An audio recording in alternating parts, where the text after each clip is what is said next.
Hey guys, welcome back to another video. Today I want to show you what I think is the simplest way to farm mud, given you have some extra dirt laying around.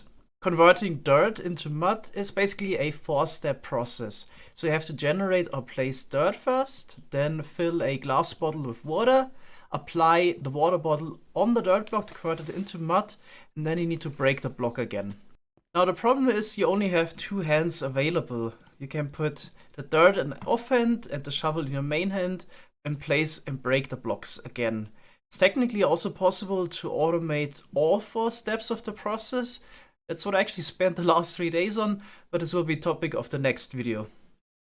So in detail, the farm works like this. We got a powered locked repeater here on the side. Just using the locked repeater here to save on a little bit space, so I don't need to replace a power source behind the repeater, so the footprint is smaller. Same reason I'm using the trapdoors here on the side. Alright, so as soon as we place down the dirt, we would power the water bottle dispenser through the dirt block, and dirt gets converted into mud. At the same time, we activate the redstone dust here, which activates the dirt item dispenser. Here on the side we got a chest that would supply with even more dirt blocks, which of course is also expandable. And at the same time we trigger the dispenser here in the back that is filled completely with glass bottles.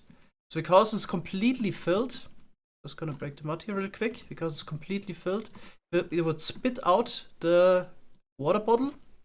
Otherwise, it would just put it into an empty slot, like this. So we don't want that, that's why it's completely filled. Then the water bottle spit out.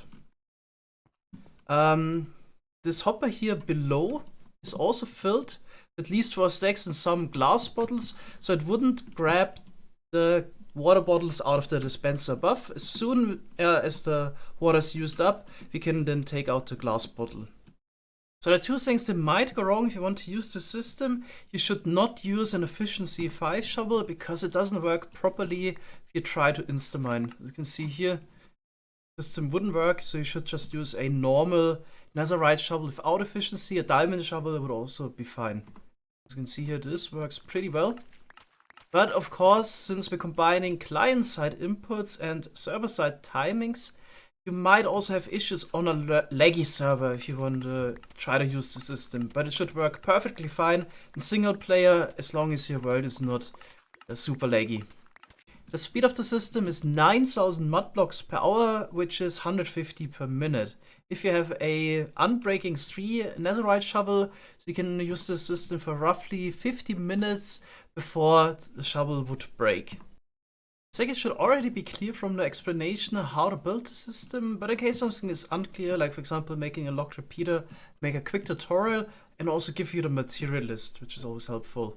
Right, so in order to use the system, you're gonna need 13 and some glass bottles, then however much dirt you want to convert, couple building blocks, glass blocks would be recommended, then 4 chests or more in case you want to expand the storage, 2 repeaters, 2 torches, a dropper, redstone dust, 2 dispensers, 3 oak trapdoors, and 3 hoppers or more in case you want more storage.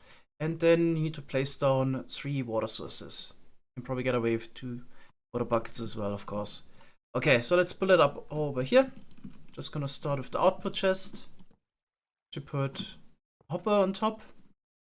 Then here we want to place down a block that doesn't block the chest. The glass block would be fine. And place down a repeater. Put power source in the back for a moment. We also place down repeater. Glass block here on the side and redstone torch on the side, and now we can remove this power source. Okay, then next we're gonna add the dispenser here and another dispenser facing this way. The hopper pointing into it. Then we're gonna fill the dispenser entirely with glass bottles, and we just put 4 stacks and a quarter stack into the hopper here on the side. Alright, next step we're gonna place down the water. So we need to go up 3 blocks in total. So I just placed trapdoors here on the side because it would technically save some space for a footprint. You can also place blocks like that instead. Okay, 1, 2, 3.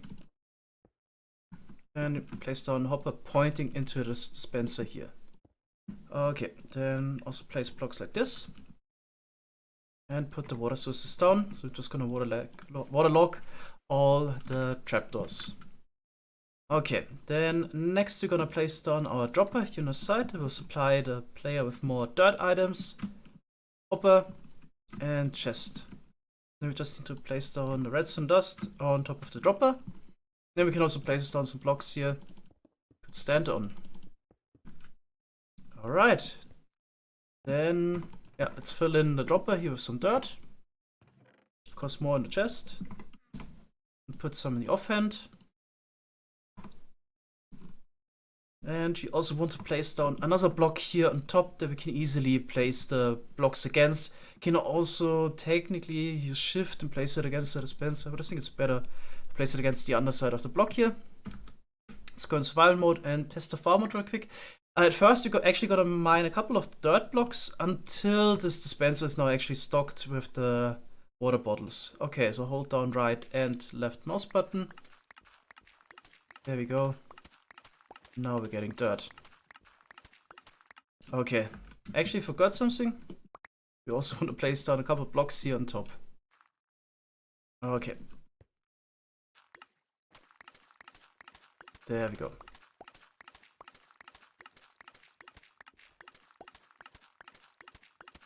Okay, now we got the ribbon down. Should only mine mud from now on, because this dispenser definitely should have enough glass bottles. Okay, you also want to always break the last mud block so the glass bottles are being picked up. Okay, and you can take out your mud out of here. One more extra tip, that's something I always forget, is actually a feature in the game. You can also click the redstone dust here and turn it into a dot, and this way the hopper is no longer locked, but the dispenser here is still getting triggered. Alright, so I hope this simple system is useful for you. In my next video I want to show you the more advanced version. I spent a lot of time making the rooted farm more bone meal efficient, and I'm really happy with the outcomes. It's about 30 to 40 times more bone meal efficient. We're getting 1500 mud at a fairly decent MSBT of around 5 to 6. So really looking forward to that. Thanks guys for watching and see you soon. Bye bye.